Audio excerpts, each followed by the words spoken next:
యేసుక్రీస్తు వారి యొక్క పరిశుద్ధమైన నామములో సెమీ క్రిస్మస్ శుభాకాంక్షలు అందరికీ కూడా తెలియజేస్తున్నాం. హల్లెలూయా, హల్లెలూయా. ఈరోజు ఒక క్రిస్మస్ ఆనందాన్ని ఇక్కడ మనందరం కూడా చూస్తున్నాం. ఎవరికి వాళ్ళే వారి వారి మందిరాల్లో యేసుక్రీస్తు వారి యొక్క ఆరాధనలో జరిపించుకోవటం సహజంగా మనం చూస్తూ ఉంటాం. అయితే అందరూ కలిసి పబ్లిక్గా అందరూ కలిసి దేవుణ్ణి ఆరాధన చేయడానికి, దేవుని మహిమపరచడానికి ఇది ఒక వేదికగా దేవుడు చక్కటి అవకాశాన్ని కలుగు చేశారు. భక్తి ద్వారా చిన్నపిల్లలు కావచ్చు, పెద్దవాళ్ళు కావచ్చు, ప్రతి ఒక్కరు కూడా దేవుని మహిమపరిచేటువంటి గొప్ప భాగ్యము దేవుడు మరి ఇక్కడ ఉన్నటువంటి మనందరూ కూడా దేవుడు అనుగ్రహించారు. మరి ఈరోజు చాలా చక్కగా ఒక క్రిస్మస్ని ఏ విధముగా ఆ పండుగ రోజున చక్కగా అలంకరించుకుని దేవుని మహిమపరుస్తుంటామో అట్లాగే ఈరోజు చాలా మంది చక్కగా మరొక పండుగ వాతావరణంగా పిల్లల యొక్క తల్లిదండ్రులు పిల్లలు చక్కగా సిద్ధపరచుకుని వచ్చారు. అందరూ బట్టి దేవునికి చాలా వందనాలు తెలియజేస్తున్నాను. నేను ఒక 10 నిమిషాలు లేక ఒక పావుగంట దేవుని వాక్యం చెప్పిన తర్వాత ఇంకా పిల్లల యొక్క కార్యక్రమాలు ఉన్నాయి. ఎగ్జామ్స్ రాసినటువంటి పిల్లలకి గిఫ్ట్ ప్రదర్శన కూడా ఉంచబడి ఉంది కనుక ప్రోగ్రామ్స్ చాలా ఉన్నాయి కనుక ఒక 10 నిమిషాలు, ఎందుకంటే ఈ క్రిస్మస్లో చాలా మంది యేసుక్రీస్తు రావటానికి, ఈ లోకానికి రావటానికి చాలా మంది ఒక పాత్ర ఉంది, చాలా మంది ఒక పాత్ర ఉంది. వారిలో నుండి కొన్ని పాఠాలు మనం నేర్చుకుందాం. ఒకటి దీనిలో మనం నేర్చుకోవాల్సినటువంటి మొదటి మాట ఎవరు అంటే మరియా. మొదట ఎవరు మనం జ్ఞాపకం చేసుకోవాలంటే మరియను మనం జ్ఞాపకం చేసుకోవాలి. లూకా సువార్త 1వ అధ్యాయము 38వ వాక్యంలో మనం చూసినట్లయితే ఇదిగో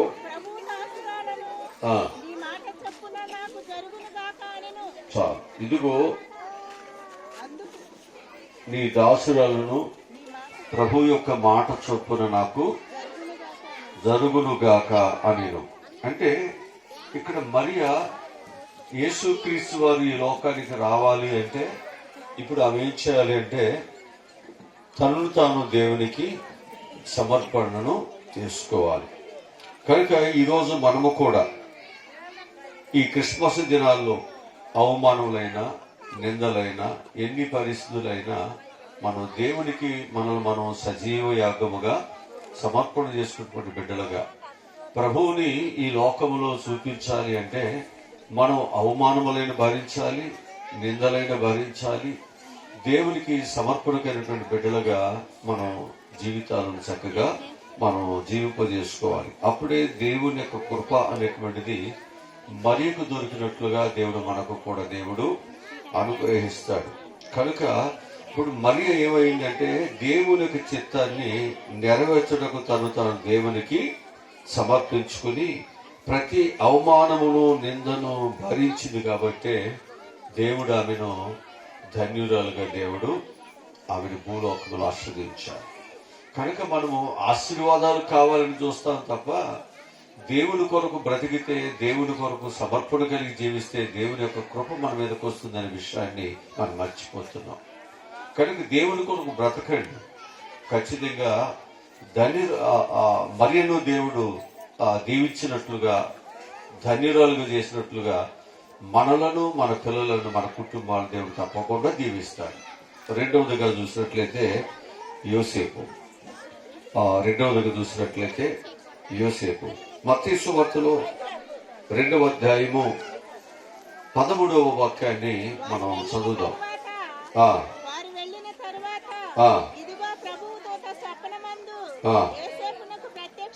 యేసేపునకు ప్రత్యక్షమై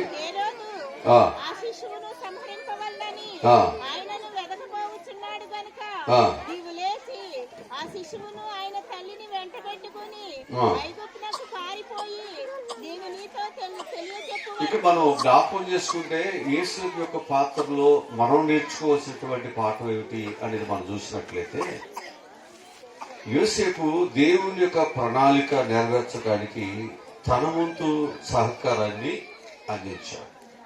ఎవరి యొక్క ప్రణాళిక? దేవుని యొక్క ప్రణాళిక ఈ భూలోకంలో నెరవేర్చబడాలంటే మన వంతు మనం కూడా ఏం చేయాలంటే యోసేపు వలె మనం కూడా ఏం చేయాలన్నమాట? సహకరించాలి. దేవుని కార్యానికి సహకరించాలి. దేవుని పని జరగటానికి సహకరించాలి. అది అవమానమైన నిందైనప్పటికీ కూడా ఆయన ఏం చేస్తున్నాడు అంటే దేవుని యొక్క దూత వచ్చి రహస్యముగా విడిచిపెట్టాలి అనుకున్నటువంటి యోసేపుతో దేవుడు మాట్లాడినప్పుడు యోసేపు ఏం చేశాడనమాట? తన ఆలోచనను విడిచిపెట్టాడు. దేవుని యొక్క ఆలోచనలోనికి తను వచ్చాడు. దేవుని ఆలోచనలోనికి యోసేపు వచ్చాడు కాబట్టి తను ఏం చేశాడనమాట? దేవుని యొక్క ప్రణాళికలు నెరవేరటానికి తన వంతు తాను ఏం చేశాడు? సహకరిస్తున్నాడు. కనుక మన ఆలోచనలు ఉన్నట్లయితే దేవుని ప్రణాళికలు మనం నెరవేర్చలేము. కనుక దేవుని ఆలోచనలోనికి మనం వచ్చినట్లయితే ఖచ్చితంగా మనం ఏం చేస్తామంటే దేవుని యొక్క ప్రణాళికలు నెరవేర్చబడినట్లుగా తప్పకుండా మనము బ్రతుకుతాము అని చెప్పి నేను మీకు జ్ఞాపకం చేస్తూ ఉంటున్నాను. ఆ తరువాత మనం చూసినట్లయితే అతడు ఎలా ఉన్నాడు అంటే దేవునికి విధేయత చూపిన వాడుకున్నాడు. దేవుని యొక్క బిడ్డగా ఆయన ఏం చేస్తున్నాడంటే దేవుని యొక్క చిత్త ప్రకారంగా ఆ శిశువును కాపాడేటువంటి ఒక రక్షకుడుగా ఉన్నాడు. అక్కడ ఒక తండ్రిగా కాదు, ఆ బిడ్డను కాపాడుకునేటువంటి వాడుగా ఉన్నాడు. ఈ లోకములో దేవుడు నీకు ఇచ్చిన రక్షణ కాపాడుకోవాలి, దేవుని ప్రణాళికలు కాపాడుకోవాలి, దేవుడిచ్చిన కుటుంబాన్ని కాపాడుకోవాలి, దేవుడిచ్చిన సంఘాన్ని కాపాడుకోవాలి, దేవుని యొక్క రాజ్యానికి మనం వెళ్ళటానికి కావలసినటువంటి అన్నిటిని జాగ్రత్తగా కాపాడుకోవాలి. లేకపోతే దుష్టుడు దొంగిలిస్తాడు మనల్ని, మన నరకంలోనికి త్రోసివేస్తా ఉంటాడు. కనుక ఈ క్రిస్మస్ మనకు అనేకమైన పాఠాలు నేర్పుతుంది. మనం ఏమైపోతున్నామంటే క్రిస్మస్ అనేటువంటి దానిలోకి వచ్చేసరికి తినటానికో, త్రాగటానికో, లేక ఆనందించటానికో, లేకపోతే ఏవో గంతులు వేయటానికో, లేకపోతే ఒక సెమీ క్రిస్మస్ అనేటువంటి దానిలో మనం ఏం చేస్తున్నామంటే అనేకమైనటువంటి లోక సంబంధమైనటువంటి అనేకమైనటువంటి వాటిని తీసుకొచ్చేసి అసలు సృష్టికర్త అటువంటి దేవుడు ఎందుకు ఈ లోకానికి వచ్చాడో మర్చిపోతూ ఈ లోకములో శారీరకమైన ఆనందానికి, సంతోషానికి ఎక్కువ ప్రాధాన్యతనిస్తున్నాం. ఒక మాట చెప్తాను మీకు. మొదటి బంధము అనేటువంటిది మానవునికి దేవుడితో ఉంది. రెండవ బంధమే భార్య అయినా, భర్త అయినా, పిల్లలైనా.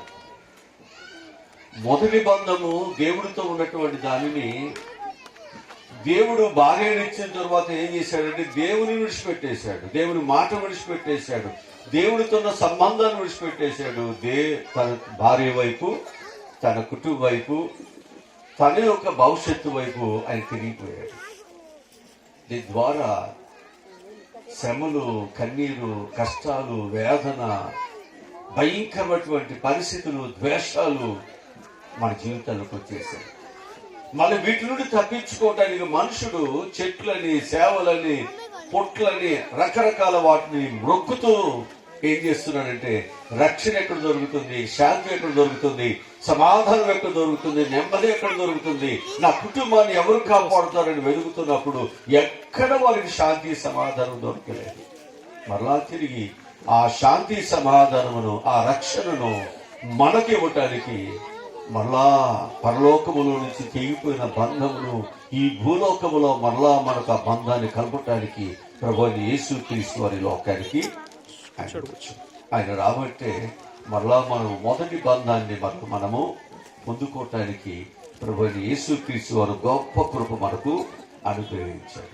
కనుక ఈ లోకములో మనకు బంధం అంటే ఏంటంటే భార్య అనుకుంటున్నాం, బిడ్డలు అనుకుంటున్నాం, ఇల్లు వాకిలు అనుకుంటున్నాం, లేకపోతే సంపాదన అనుకుంటున్నాం, లేకపోతే ఈ లోకములు ఎన్నో బంధాలు కలిగి ఉన్నాం, ఇవి అనుకుంటున్నాం.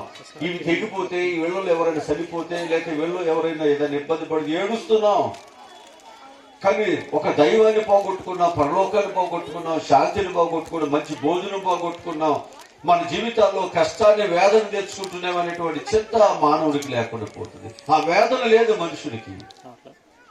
మనుషుడికి ఎలాంటిదంటే ఏమి తిందుమా, ఏమి త్రాగుదుమా, ఏమి ధరించుకుందామా, దీని మీద మనసు పెడుతున్నాడు, కుదురు మీద మనసు పెడుతున్నాడు, కొరతల మీద మనసు పెడుతున్నాడు. వ్యాధుల మీద మనసు పెడుతున్నాడు, శత్రుత్వాల మీద మనసు పెడుతున్నాడు, సంపాదన మీద మనసు పెడుతున్నాడు. కానీ లోకరక్షకుడైనటువంటి యేసుక్రీస్తు వారి మీద మనసును పెట్టలేకపోతున్నాడు. కనుక మరలా నీ జీవితంలో ఆ మొదటి బంధాన్ని, ఆ మొదటి ప్రేమను ఒకసారి మనం జ్ఞాపకం చేసుకోవాలి. ఆ దేవుడితో ఉన్నటువంటి బాంధవ్యంలో ఉన్నప్పుడు కన్నీరు లేదు, వేదన లేదు, ఆకలి లేదు, దప్పిక లేదు, ఎలాంటి ఇబ్బందులు లేనటువంటి పరిస్థితి దేవుడిచ్చాడు.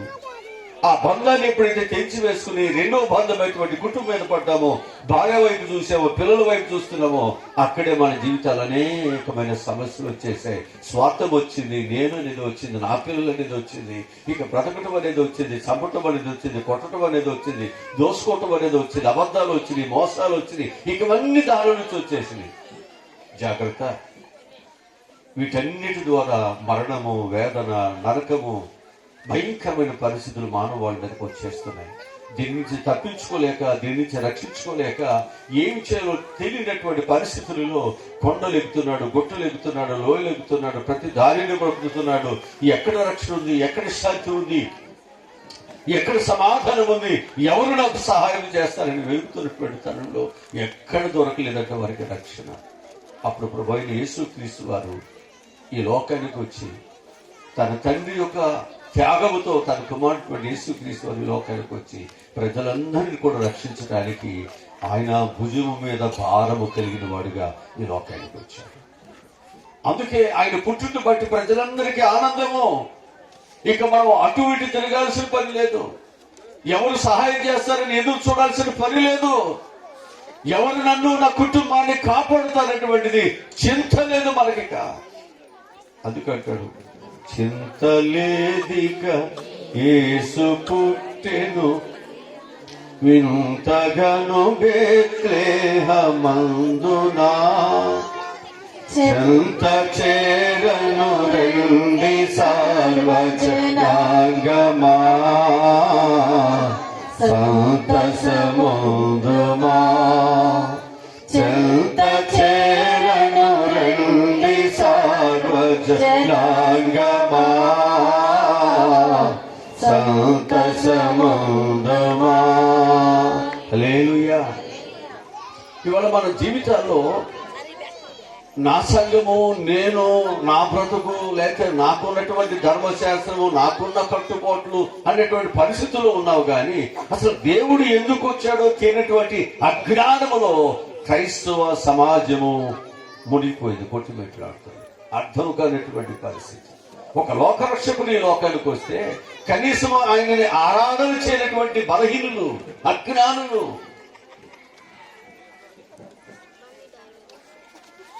ఇంకెలాంటి అజ్ఞానములకు వెళ్ళాము అంటే, యేసు ప్రభువు వారు ఈ లోకములోనికి వచ్చేటటువంటి ఏదైనా డేట్ ఉందా ఆరాధన చేయటానికి?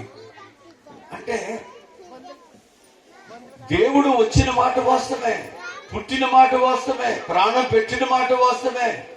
కానీ ఆయనని ఆరాధన చేయడానికి, పుట్టినరోజు జరుపుకోవడానికి ఏదైనా ఒక డేట్ కావాలి అంటూ మనుషులు ఏమైపోతున్నాడంటే, నేను తెలివి గలవాడిని అనుకుంటూ అజ్ఞానములో పడిపోయి ఒక లోకరక్షకునటువంటి యేసుక్రీస్తు వారి యొక్క జన్మము, మానవాడి యొక్క పాపము నుండి విడిపించడానికి ఒక సంతోషకరమైనటువంటి ఆ శుభదినాన్ని కోల్పోతున్నాం. కొంతమంది అంటారు, యేసుక్రీస్తు వారు అంటే పుట్టు ఆ ఆనందము కేవలము ఆ డిసెంబర్ నెలలోనే కాదు, లేకపోతే ఆ క్రిస్మస్ రోజు ఒకటే కాదండి. యేసుక్రీస్తు వారి యొక్క ఆ జన్మము అనేటువంటి ఆ ఆనందము, సంతోషము ఎప్పుడు 360 రోజులు కూడా మనం పొందుతూ ఉండాలి. వాస్తవమే అది.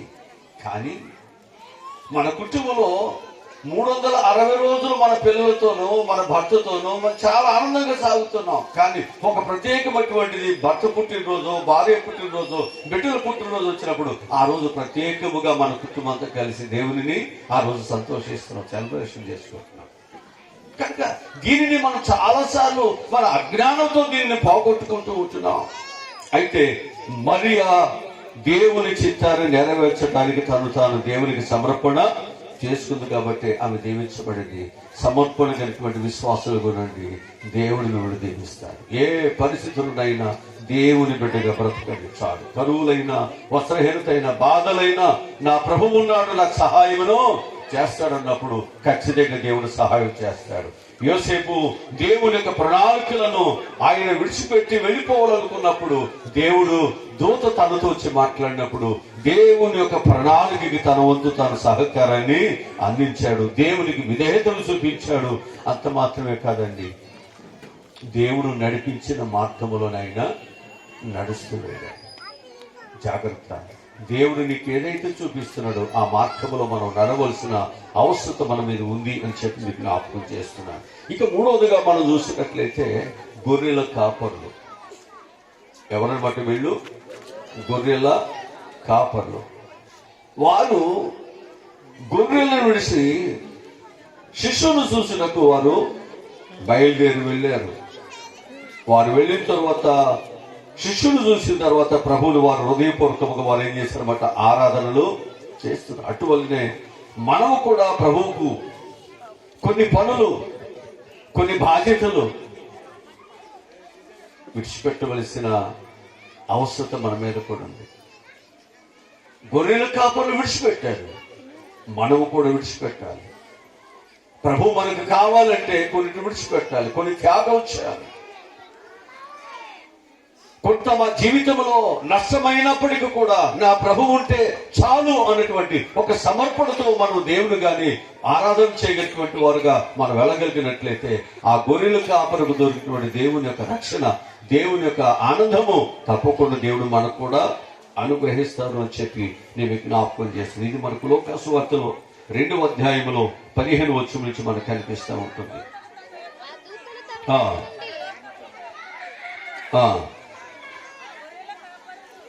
జరిగిన ఈ కార్యమును ప్రభువు మనకు తెలియజేయించి ఉన్నాడు. మనము బెత్లెహేము వరకు వెళ్లి చూతము రండని ఒకరితో ఒకడు చెప్పుకొని. హల్లెలూయా. ఇక్కడ మనం జ్ఞాపకం చేసుకోవాల్సినటువంటి వాస్తవమైన విషయాలు ఏంటంటే, ప్రభు యొక్క దూత గొర్రెల కాపరుతో మాట్లాడినప్పుడు ప్రభువు మాకు ఈ విషయాన్ని తెలియజేశాడు కాబట్టి ఇప్పుడు మేమేం చేయాలి?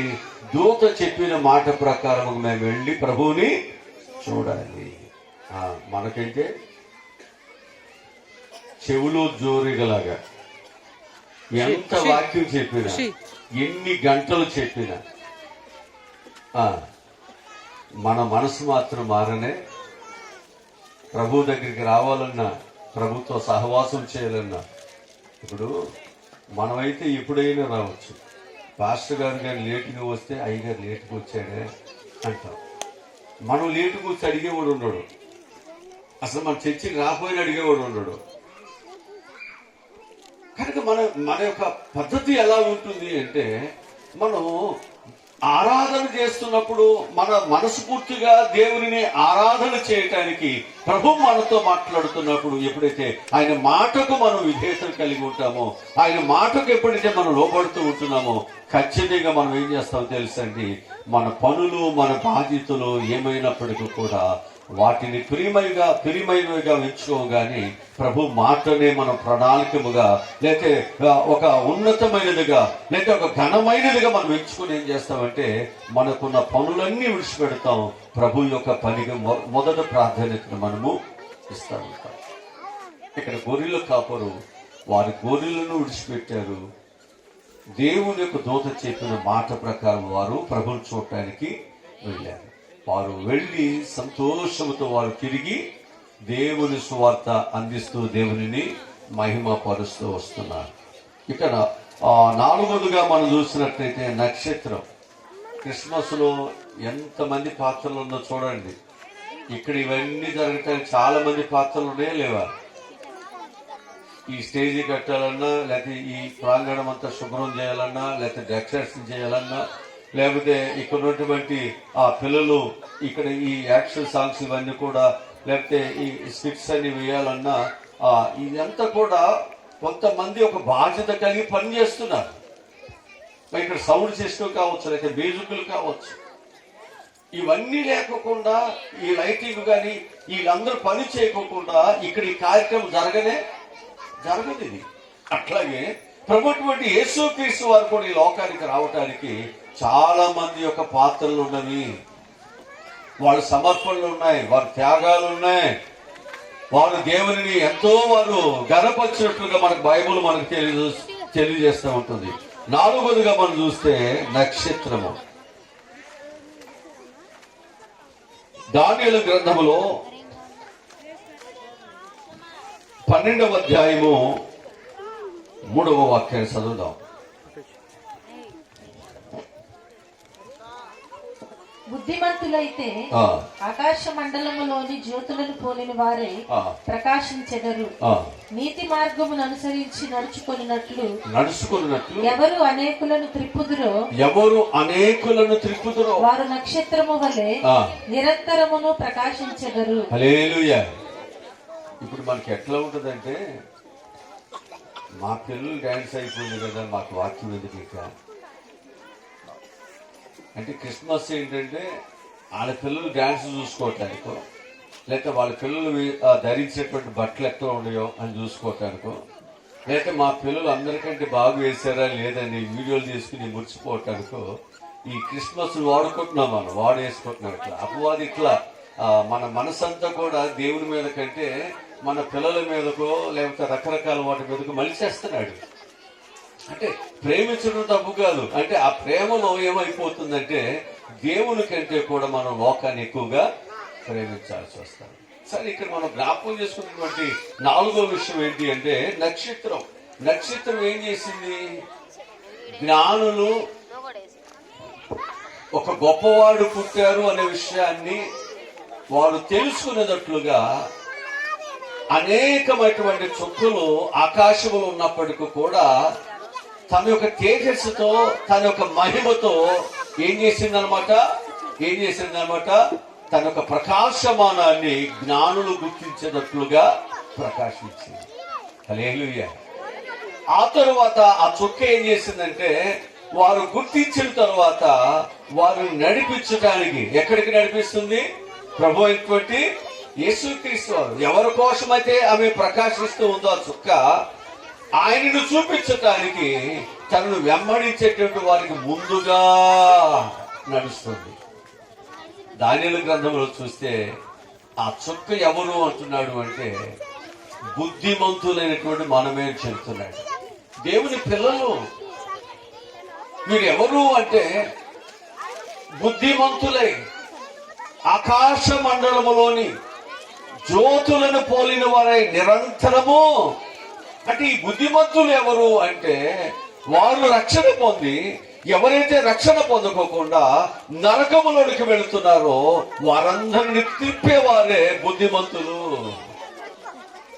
వారు దేవుని కొరకు, దేవుని రాజ్యము కొరకు, పరలోక రాజ్యము కొరకు వారు ప్రకాశిస్తున్నటువంటి ఒక ఉన్నతమైనటువంటి స్టార్స్ అని చెప్పి మీకు జ్ఞాపకం చేస్తున్నా. హల్లెలూయా. ఈ లోకంలో అనేకమైన స్టార్స్ ఉన్నాయి కదా. సూపర్ స్టార్ ఉన్నాయి, లెవర్ స్టార్ ఉన్నాయి, ఇంకా చాలా ఉన్నాయి. 5 స్టార్లు ఉన్నాయి, 3 స్టార్లు ఉన్నాయి, 2 స్టార్లు ఉన్నాయి, చాలా స్టార్లు ఉన్నాయి. ఈరోజు నేను అంటున్నాను, నీవు కూడా ఒక స్టార్ వేనంట. నువ్వు నిరంతరం ఏం చేయాలి? ప్రకాశించాల్సిందే. ఎవరి కొరకు? నీ కొరకు, నీ బిడ్డల కొరకు, నీ కుటుంబం కొరకు కాదు. పరలోక రాజ్యములోనికి నశించుతున్న వారిని అందరిని కూడా తిప్పి పరలోకంలో తీసుకెళ్ళాలి. అందుకు నువ్వు ప్రకాశించాలి. హల్లెలూయా, హల్లెలూయా. అలాగంట ఆ నక్షత్రం ఏం చేస్తుంది? జ్ఞానులను సహితము నడిపించింది.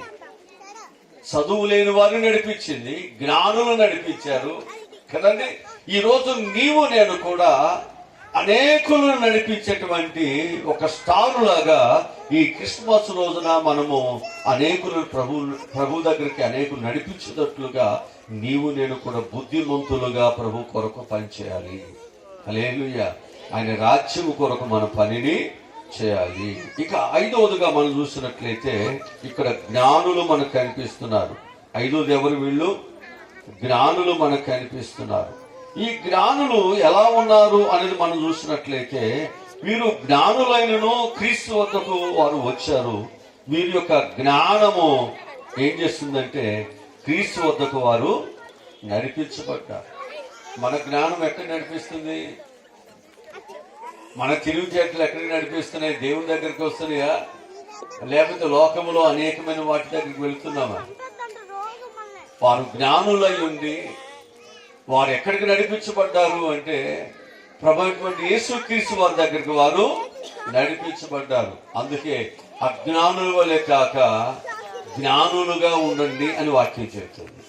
కనుక ఈ క్రిస్మస్ మనకు నేర్పించేది ఏంటంటే అజ్ఞానములు కాదు, మనము జ్ఞానము కలిగిన వారిని. మనందరం కూడా ఏం చేయాలి అంటే లోక జ్ఞానము కలిగిన, అంటాడు కదా, సొలొమోను కంటే కూడా గొప్ప జ్ఞానము కలిగినటువంటి ప్రభు అయిన యేసుక్రీస్తు యొక్క ఆరాధించేటువంటి లేక వెంబడించేటువంటి లేక పూజించేటువంటి జ్ఞానులు అండి. మేము మీ జ్ఞానముతో చదువుకోవచ్చు, మీ జ్ఞానముతో వ్యాపారాలు చేయవచ్చు, మీ జ్ఞానముతో లక్షల కోట్లు సంపాదించవచ్చు, లేదా మీ జ్ఞానముతో అసత్యాన్ని సత్యముగా మీరు మార్చవచ్చు. ఒకవేళ వాటి విషయాలలో మేము జ్ఞానవంతులు కాకపోవచ్చు, కానీ మేము ఒక లోక రక్షకుని మేము తెలుసుకునే విషయాల్లో మేము జ్ఞానం కలిగి ఉన్నాం. మేము ఏర్పాటు చేసుకున్నటువంటి మార్గము జ్ఞానము కలిగినది. ఈ రోజు మేము చేస్తున్న భక్తి జ్ఞానము కలిగింది. రేపొద్దుంటే మాకు కన్నీరు వేదనటువంటి గొప్ప ఆనందకరమైనటువంటి జీవితాన్ని మాకు ఇస్తుంది. రేపొద్దుండే మీ భక్తి, మీ జ్ఞానము మీరు ఏర్పాటు చేసుకున్న ఏవి మీకు సహాయము చేయలేదు. మీరు లోకరీతిగా జ్ఞానులుగా ఉన్నారు, మేమేమో ఆధ్యాత్మికమైన విషయాలు మేము జ్ఞానులుగా మేమున్నాము.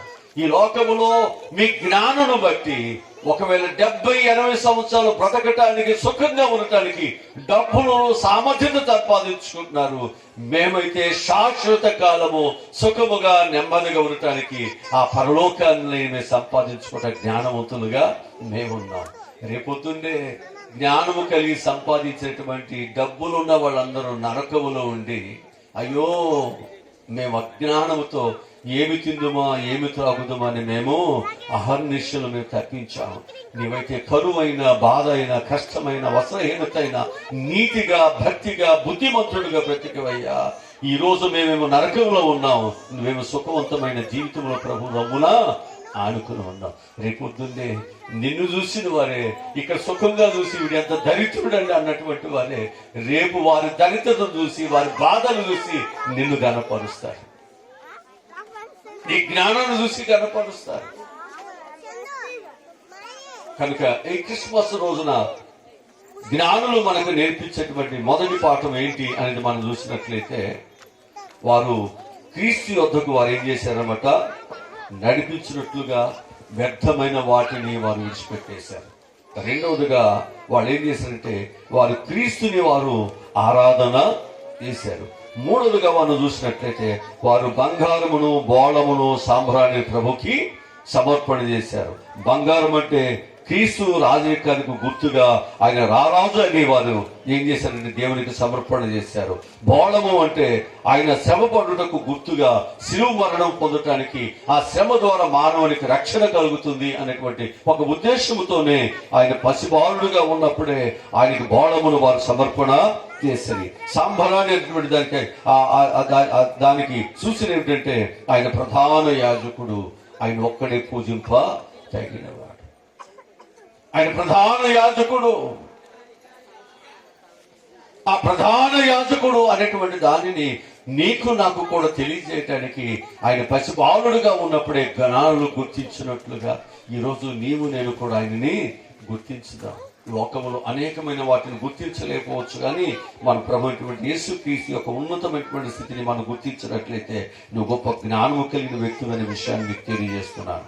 అక్కడ వారి జ్ఞానులు ఇంకా మనం చూసినట్లయితే వారు దూత మాట ప్రకారం నడుచుకుని రాజు వద్దకు తిరిగి ఇక వెళ్ళలేదు. వారు మళ్ళా తిరిగి లోకం వైపు వెళ్ళలేదు, బహుమానాల వైపు వెళ్ళలేదు, మనుషుల వైపు చూడలేదు. వాక్యం చెప్తుంది, మనుషులను లేక రాజులను నమ్ముట కంటే యెహోవాను ఆశ్రయించుట మనకు మేలు. గ్రహించుదాం, తెలుసుకుందాం. వారు నేర్పించేటువంటి పాఠాలు, వారు నేర్పించేటువంటి మార్గాలు, వారు చూపించేటువంటి మార్గాలు మనం నడుచుకోగలిగినట్లయితే మన ఉన్నతమైనటువంటి దేవుని యొక్క కృపలో మనము ఆశీర్వదించబడతామని చెప్పి మీ అందరికి నేను మనం చేస్తూ ఉన్నాను. ఆ తర్వాత ఆరోదుగా మనం చూసినట్లు సిమియోను ఈయన పరమైనటువంటి యేసుక్రీస్తును సకల జనములకును రక్షకుడుగాను ఇశ్రాయేలుకు మహిమగాను ఆయన గుర్తించాడట. ఇది మనకు లోకాసు వార్తలో 2వ అధ్యాయంలో 36 నుండి మనం చదివినట్లయితే ఆ విషయం మనకు కనిపిస్తుంది. మరియు ఆషేరు గోత్రికురాలును పనూయేలు కుమార్తెయునైన అన్నా అను ఒక ప్రవక్త్రి ఉండెను. ఆమె కన్యత్వము మొదలు 7 ఏండ్లు పెనిమిటితో సంసారం చేసి బహుకాలము గడిచినదై 84 సంవత్సరములు విధవరాలై ఉండి దేవాలయము విడవక ఉపవాస ప్రార్థనలతో రేయింబగళ్ళు సేవ చేయుచుండెను. ఆమె కూడా ఆ గడియలోనే లోపలికి వచ్చి దేవుని కొనియాడి యెరూషలేములో విమోచన కొరకు కనిపెట్టుచున్న వారందరితో ఆయనను గూర్చి మాట్లాడుచుండెను. అంతట వారు ప్రభు ధర్మశాస్త్రము చొప్పున సమస్తము తీర్చిన పిమ్మట గలిలయలోని నజరేతను తమ ఊరికి తిరిగి వెళ్ళిరి. 38 వరకు చదవండి. ఇక్కడ మనం జ్ఞాపకం చేసుకున్నట్లయితే యేసుక్రీస్తు వారిని దేవాలయంలో తీసుకొచ్చినప్పుడు యెరూషలేమునందు సిమియోను ఒక మనుషుడుండెను. అతడు నీతిమంతుడును భక్తిపరుడునై ఉండి ఇశ్రాయేలు యొక్క ఆదరణ కొరకు కనిపెట్టువాడు. పరిశుద్ధాత్మ అతని మీద ఉండెను. అతడు ప్రభు యొక్క క్రీస్తును చూడక మునుపు మరణము పొందడని అతనికి పరిశుద్ధాత్మ చేత బయలుపరచబడి ఉండెను. ఆత్మవశుడై అతడు దేవాలయములోనికి వచ్చెను. అంతటా ధర్మశాస్త్ర పద్ధతి చొప్పున ఆయన విషయమై జరిగించుటకు తల్లిదండ్రులు శిశువైన యేసును దేవాలయములోనికి తీసుకుని వచ్చినప్పుడు అతడు తన చేతులలో ఆయనను ఎత్తుకుని దేవుని స్తుతించుచు ఇట్లనెను, నాదా, ఇప్పుడు నీ మాట చొప్పున సమాధానముతో నీ దాసుని పోనిచ్చుచున్నావు. ఇక్కడ మనం జ్ఞాపకం చేసుకుంటే ఆ దినములలో ఇశ్రాయేలు అందరూ కూడా ఒక రక్షణ కొరకు వారు ఎదురు చూస్తున్నారు, మెస్సయ్య కొరకు. ఆ రక్షకుడు ఇశ్రాయేలుకి అందించేంత వరకు కూడా నన్ను నీవు తీసుకోవద్దయ్యా, నేను చనిపోకూడదు అని ఆ రక్షణ కొరకు, ఆ రక్షకుడు కొరకు ఏం చేస్తున్నాడంటే ఆయన కనిపెట్టి ప్రార్థనలు చేస్తున్నప్పుడు ఆ రక్షకుడంట ఆ దేవాలయంలోకి వచ్చినప్పుడంట ఆయనను చేతుల్లోకి తీసుకుని ఆయనను గూర్చి, ఆయన రక్షణ గూర్చి, ఆయన ఒక ఉన్నతమైనటువంటి స్థితిని గూర్చంట సిమియోను ఏం చేస్తున్నాడంటే అక్కడున్న ప్రజలకి తెలియజేస్తున్నాడు. ఆ దేవాలయంలో కూర్చుని ప్రజలకు చెప్తున్నాడు. ఈరోజు నీవు నేను కూడా ఏ రక్షకుడినైతే మనం సంపాదించుకున్నామో ఆయన గొప్పవాడు అనేటువంటి విషయాన్ని మనం చాటి చెప్పాలి. ఆయన మహోన్నతమైన వాడిని చాటి చెప్పాలి. నీ దరిద్రతలో నీ పాపాన్ని, నీ శాపాన్ని దేవుడు ఒక్కడే తీసివేయగలడు అనే విషయాన్ని, సత్యాన్ని నువ్వు తెలుసుకున్న తర్వాత దానిని నీతో పాతి పెట్టొద్దు. అది నెక్స్ట్ తరానికి యేసుక్రీస్తుకు గొప్పతనం తెలియాలంటే నువ్వే చెప్పాలి.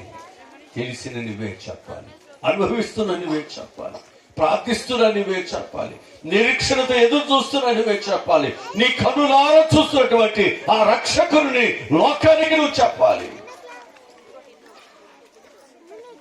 ఆ తరువాత మనకి ఇక్కడ అన్న అనేటువంటి ప్రవక్తని కనిపిస్తుంది.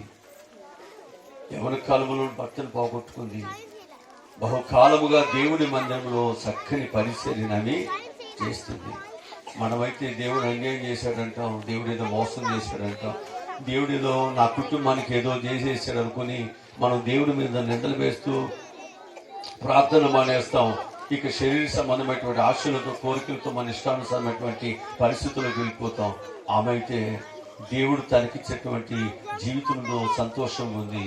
ఆ తరువాత తన భర్త తీసేసుకున్న తర్వాత ఒంటరితనంలో దేవునితో సహవాసాన్ని మరి ఎక్కువగా బలపరచు. దేవుని మందిరంలోనే ఉంది. ఇక్కడ మనం జ్ఞాపకం చేసుకున్నట్లయితే ఆమె ఎలా ఉంది అంటే విమోచన కొరకు కనిపెట్టుకొనుచున్నది.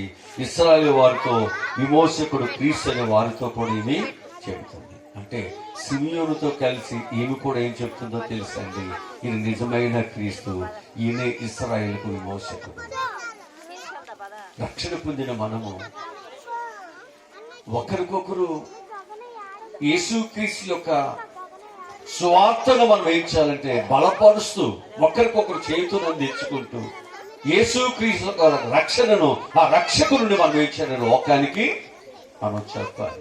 మనం ఎట్లా ఉంటామంటే, నా వాక్యం నీకు పడదు, నీ వాక్యం నాకు పడదు, నా సాక్షి నీకు పడదు, నీ సాక్షి నాకు పడదు, నీ సంఘం వేరు, నా సంఘం వేరు అంటే మనం ఏం చేస్తుంటే యేసుక్రీస్తుని మనం ఏం చేస్తున్నామండి, ముక్కలు చేసేస్తున్నాం, ముక్కలు చేసేస్తున్నాం. ఎవరిష్టం వచ్చినట్లుగా వారు పంచుకుంటున్నారు. ఆ రోజున అంగీని పంచుకున్నట్లు, దుష్టులు పంచుకున్నట్లు భక్తి వేషములో ప్రభువుని మనము సిలువ వేస్తున్నాం, మొక్కలు చేసేస్తున్నాం. జాగ్రత్త. ప్రభుని మనం అందరం కలిసి బలపరుస్తూ దేవుని మహిమపరచాలి తప్ప ఎవ్వరు స్వార్థముతో దేవుని మనం ఎవరు కూడా వ్యర్థంగా అన్యజనుల మధ్య దోషణ పాలు చేయవద్దు. సరే, చివరిగా మనం చూసినట్లయితే ఎలిజబెత్. ఎవరండి ఇవి? ఎలిజబెత్. లోకాసు వార్త 3వ అధ్యాయం 6వ వచనం కనిపిస్తుంది.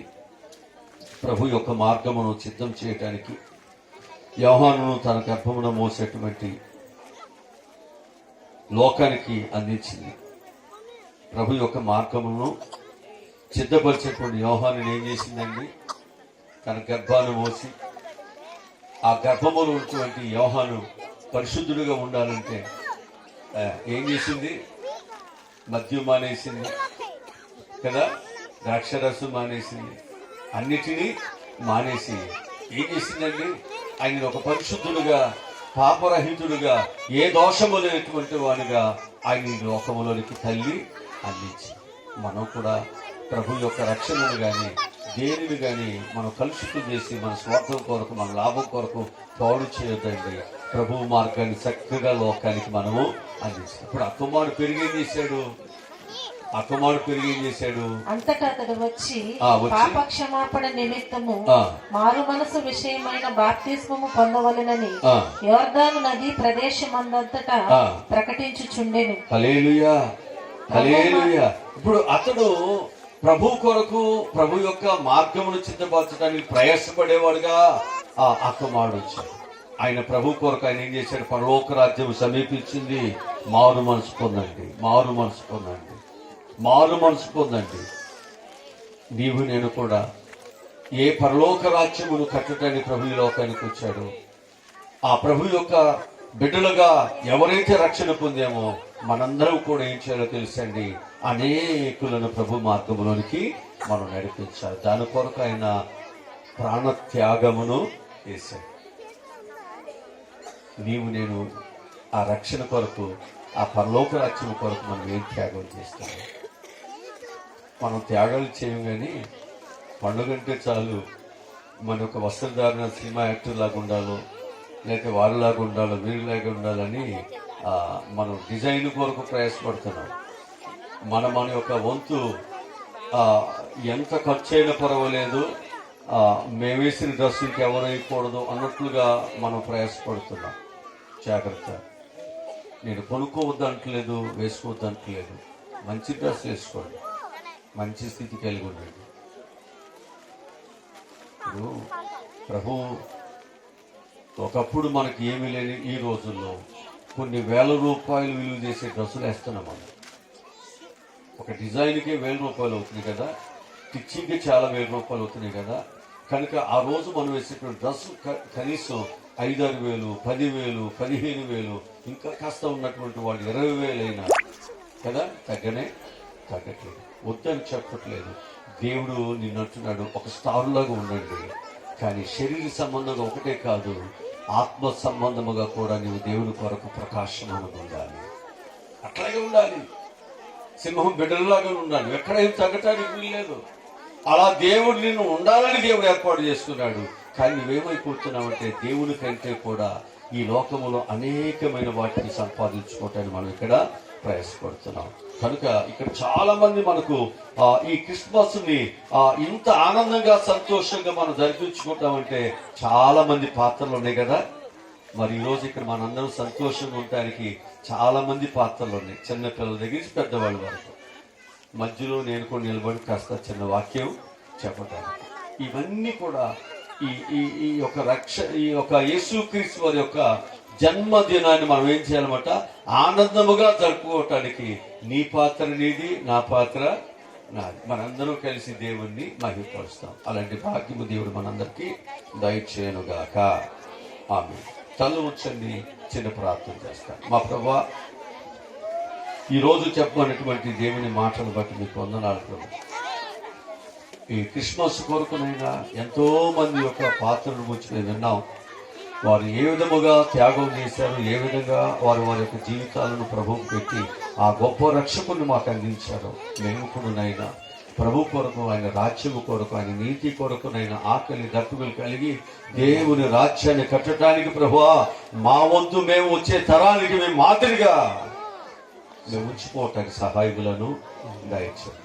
నేను క్రీస్తును పోలి నడుస్తున్నాను, మీరు కూడా నన్ను పోలి నడవండి అనేటువంటి ఒక సత్యాన్ని మేము నేర్పించి, ఆ మార్గమును నేర్పించి, మేము సరిపోయినప్పటికీ కూడా మేము వేసిన మార్గం ఏదైతే ఉందో అది అనేకులకు రక్షణను, అనేకులకు శాంతిని, అనేకులకు నెమ్మదిని, అనేకుల యొక్క భయంకరమైనటువంటి పాప శాపము నుండి విడుదలను కలిగించినట్లు సహాయములను దయచేయండి. ఇంత చక్కగా ఈ కార్యక్రమాలన్నీ మంచిగా జరగటానికి కృప చూపించిన దేవా, సిద్ధపరిచిన దేవా, మీకు చాలా చాలా లెక్కలేని కృతజ్ఞతాస్తుతులు చెల్లిస్తున్నాం. మా యొక్క సంఘమును, మా గ్రామాన్ని, మా పిల్లలను, యవనస్తులను, యవనరాళ్ళు, వృద్ధులను, ప్రతి ఒక్కరిని ప్రభా, మళ్ళా ఈ క్రిస్మస్ నుండి మళ్ళీ వచ్చే సెమీ క్రిస్మస్ వరకు సంవత్సరం అంతా ప్రభా నీవు కాశీ కాపాడుతూ క్షేమాన్ని ఇవ్వాలి. యేసు నామములో ఈ మనవులు ప్రార్థన అడిగి పొందుకుని ఉన్నాము తండ్రి. ఆమేన్. తదుపరి కార్యక్రమం